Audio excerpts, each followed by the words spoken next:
ஆசீர்வதிக்கும் தேவன் நம்மை ஆசீர்வதிப்பாரே.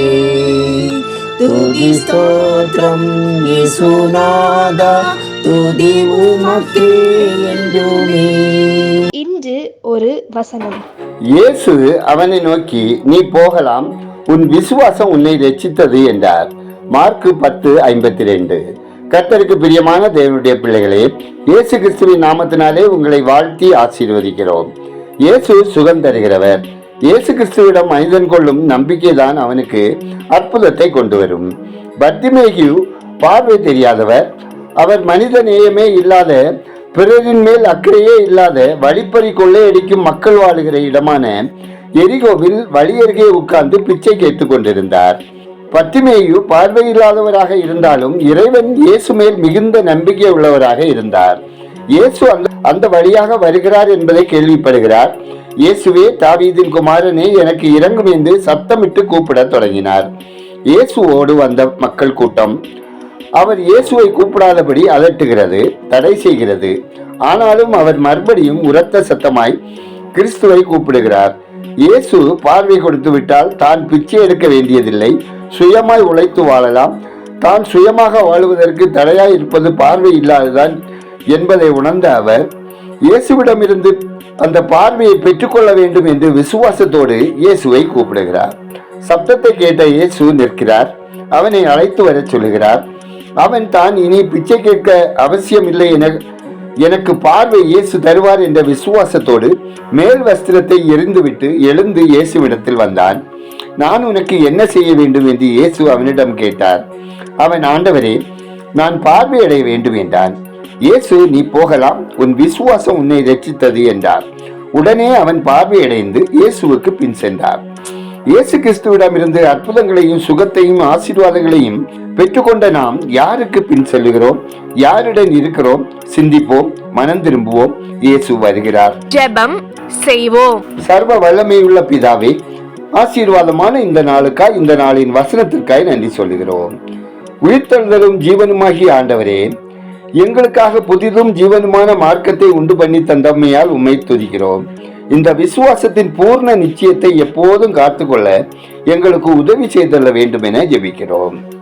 அப்பா, விடாய்த்து போன எங்கள் ஆத்மாவை உமது கரத்தில் அர்ப்பணிக்கிறோம். பரிசுத்த ஆவியானவரால் நிறைத்து எங்கள் வாழ்வை திடப்படுத்திட வேண்டும் என ஜெபிக்கிறோம். ஆண்டவரே, சகல தீமையான சிந்தனைகளும் துக்கமும் வேதனைகளும் எங்கள் வாழ்விலிருந்து முற்றிலும் அகன்று போக செய்ய வேண்டும் என ஜெபிக்கிறோம். ஆண்டவரே, குடும்பங்களில் கருத்து வேட்பாடுகளினால், இச்சைகளினால், மேட்டிமையினால், அகந்தையினால், வேசித்தனத்தினால் இழந்து போன சமாதானத்தின் நாட்களை ஒவ்வொருவருக்கும் மீண்டும் தந்து சமாதானமான சந்தோஷமான வாழ்க்கை வாழ அனுகிரகம் செய்தல்ல ஜெபிக்கிறோம்.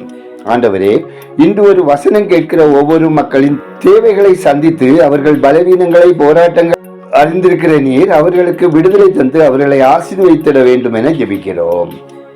ஆண்டவரே, ஒவ்வொருவரையும் ஆற்றி தேற்றிடவும் பலப்படுத்திடவும் அவர்கள் தேவைகளை சந்தித்திடவும் ஜெபிக்கிறோம். கர்த்தாவே, ஒவ்வொருவரின் அனுதின தேவைகளில், முயற்சிகளில், தொழிலில், வியாபாரத்தில், விவசாயத்தில், சமூக வாழ்வில் உங்க வழிநடத்தல், கிருபை, ஆசீர்வாதம் வேண்டும் என ஜெபிக்கிறோம். ஆண்டவரே, இந்த நாளில் பிறந்த நாளை, திருமண நாளை கொண்டாடும் ஒவ்வொருவரின் மன விருப்பம் நிறைவேற்றி அவர்களை ஆசீர்வதித்திட ஜெபிக்கிறோம். கர்த்தாவே, இந்த நாளில் புதிதாக மனை வாங்க, வாகனம் வாங்க, வீடு கட்ட, தொழில் துவங்க, வீடு விற்க, வாகனங்களை விற்க விரும்புகிறவர்களின் முயற்சிகளையும் அவர்கள் மன விருப்பத்தையும் எதிர்பார்ப்புகளிலும் உங்க கிருபை தந்தள்ள வேண்டும் என ஜெபிக்கிறோம்.